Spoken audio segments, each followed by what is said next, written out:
Hey guys, AK47 Master here, back with more new Super Mario Brothers, and today we are going to be finishing up World 6 by starting off on level 5, and it's everybody's favorite type of level. It's a water level. Also, you guys, I had a little tip for all you YouTube video makers out there. A little tip, just, a tiny one. If your video takes more than 3 or 4 takes to record, my advice is to just stop recording, because chances are you're never going to get that video recorded in that take, or not in that take, in that time period where you're constantly just trying to record it. Because I think personally, for me, usually when that happens, I get irritated, because I'm just like, come on, I just want this video to get recorded, you know what I mean? Even if that means, missing a video from your schedule, or missing a video for that day. Maybe that was a video you were going to upload that day, but you know what, just because things weren't going your way, the video never got made, so what? Just take a break, because chances are that video is not going to turn out very good. It's going to sound like you're very irritated and you just want the video to be done already, you know what I mean? And that's never good. Your video should never ever have to turn out like that. Who wants to watch a video like that? It always reminds me of that episode from SpongeBob where they were with Barnacle Man or Barnacle Boy. What was those superheroes' names? I can't remember it. I think it was like Mermaid Man and Barnacle Boy. Yeah, they were making like some sort of movie at the Krusty Krab. They're using like all the cast members from the show to make the movie, such as like Sandy, Krusty Krab, Squidward, and it took them like 1,000 takes to do that one take with the Krabby Patty. I always found that scene hilarious. I love that scene where Mermaid Man is just like, we gotta save the Krabby Patties, and then he just kept saying it differently. And I don't know why parents hate SpongeBob. Like, why? They're like, oh yeah, it's so violent and all they do is curse in it. Like, alright, I can understand, some of the things they say on SpongeBob, like idiot or moron or stupid. I can understand, little kids like 5-year-olds or 4-year-olds going to like daycare and calling their friends morons. That could be bad. But the whole idea of violence, like, come on. Cartoons were always known for being violent. Like, look at Tom and Jerry. Look at Tom and Jerry. Look at Looney Tunes. Look at all those classic cartoon shows that all of us remember as kids as loving them. That, people say, oh yeah, those cartoon shows, they were super violent. They taught kids how to, chop their fingers off and stuff and set their friends on fire. Like, come on. And where did this conception? And another thing is, on the other hand, there are parents who will prefer their kids to watch something super violent, like an R-rated movie, than allowing them to watch like something teen-rated that has sexual content in it. It may not have like women stripping or anything, but even if it's like a scene where they're implying the actors are having sex, like no, my kid cannot watch that. If my kid was ever to watch that, they would be scarred for life. I'm like, come on, dude, really? Are you serious? Come on. I think your kid will be okay. If anything, they might get a little heat. If anything, it's not like they're gonna be scarred for life, though. They'll probably ask you a couple of questions, which I think that's part of the reason why parents are like that, because they don't like explaining things to their kids things like that. If I was a parent, I'd probably feel the same way. It's like, oh, mommy, what are they doing? What are those two people doing in the bedroom? It's like, yeah, you'll find out about that later. I'd probably feel that way too, because it's just like one of those things. You're like, yeah, you're not ready for that. I think maybe it's like, they're afraid they might get some sort of influence to do it themselves, which personally I've never felt that way. I've never felt influenced by some form of media, especially video games. That's why I think the whole claim that video games lead kids to be violent is completely BS.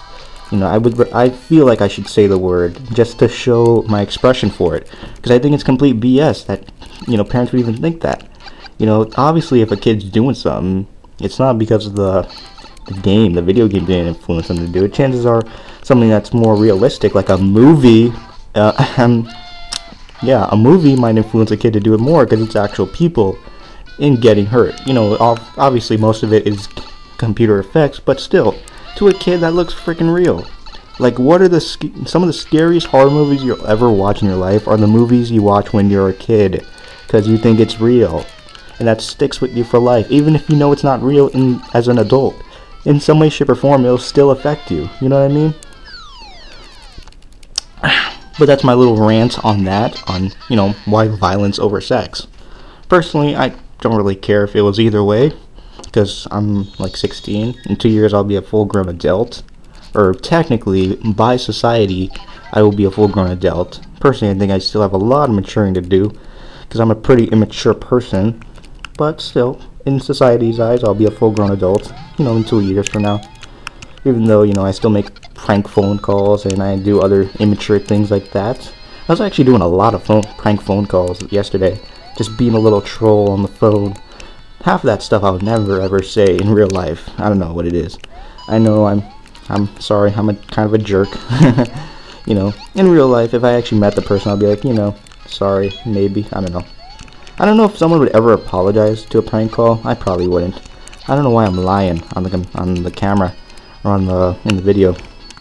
But yeah, I will admit it. I've done a couple of prank phone calls in my day. And, you know, I'm not entirely proud of it. Some of the stuff was actually really funny. And, you know, there are some people who like to have fun. There are people who actually will get prank phone called. And I died. God damn you. God damn you, lava, and your instant killing. Alright, I will see you guys back where I was before. Alright guys, I think this is where I was before. I'm pretty sure. But yeah, as I was saying, yeah, I have done a couple of prank calls in my day. You know, I am a human being. I do make mistakes that turn out to be funny. But one thing I wanted to talk about was that I love it when someone actually plays along with the prank call. They're like, you know what? I'm getting prank called, frig it. Let's might as well have fun with it. There's times where people will counter prank call someone. Where they're, you know, someone will try to prank call them, but they'll turn it around on them. Like one of my friends, like I've tried to prank call him in the past, and then he said, you know, I am a cop, right? I'm like, what? You're a cop? He's like, yeah, you don't know me? I'm a cop, and I could get you arrested for this. I could track your phone, and I'm just like dying over because he actually is, you know, of age of someone who could be a cop, like in his 20s. So it was pretty cool. I love when people play along with the prank call. It just makes it more funny. Like, come on, like, if you're gonna get prank called, if you're gonna get trolled, you might as well have fun with it. And if anything, you might even counter troll the person. You know, life is awesome when you have fun. Alright, so here we are at the boss. And it's not Bowser Jr. Instead, it's probably one of my favorite bosses. Alright. I really like this boss. It's kind of interesting. Alright. So you have this